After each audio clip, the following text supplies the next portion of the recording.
موږ د رسول الله صلی الله علیه وسلم امتیان یو. آیا موږ ته معلومه ده چې د نبی علیه السلام د پلار نوم، د مور نوم څه و، د نیکهګانو نومونه یې څه ول، څه وخت نبوت ورته میلاو سو، د نبوت څخه مخکې د چا پر دین باندې و، څه وخت یې واده وکړي.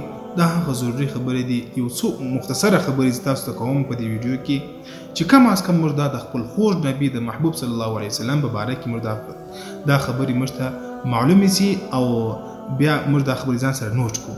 په کار دا دی موږ ته د خپل قبیلې معلومات، د خپل قومیت، د خپل باباګانو معلومات دا موږ ته په ښه باندې نه راځي. موږ ته د خپل خوږ پیغمبر معلومات موږ ته په ښه باندې راځي او د هغه سره به موږ ستاسو مینه محبت نور هم زیات سي. موږ د نبي علیه السلام د پلار نوم عبدالله، د مور نوم بیبي امینه او د نیکه نوم عبدالمطلب، د هغه د پلار نوم هاشم، د هغه د پلار نوم عبدمناف. همدا سلسله کم از کم دومره یاد کړئ، دا هم ډیره ده. د نبی علیه السلام د پیدایښت څخه مخکې د نبی علیه السلام پلار مبارک هغه وفات سلو. د نبی علیه السلام چې څه وخت نبی علیه السلام د شپږو کالو سو، مور مبارکه بیبي امینه هغه وفات سوله.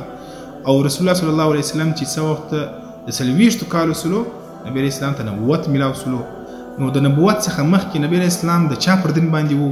نبی علیه السلام د خپل نیکه د حضرت ابراهیم علیه السلام پر دین باندې وو، د هغه پر ملت باندې وو چې کوم د هغه په ملت کې کوم عبادت کېدل د الله تعالی د وحدانیت چې کوم بیان کېدی هم په هغه مطابق نبی علیه السلام ژوند کاوه. نبی علیه السلام په دې عمر کې د نبوت څخه مخکې په یو محفل کې، په یو د رقص او د شراب په یو محفل کې، په یو داسې د خرابو مجلسو کې نبی علیه السلام قطعا شرکت نه دی کړی. رسول الله صلی الله علیه وسلم چې څه د 25 کالو سو واده یې وکړ د حضرت خدیجې رضی الله تعالی عنها څخه.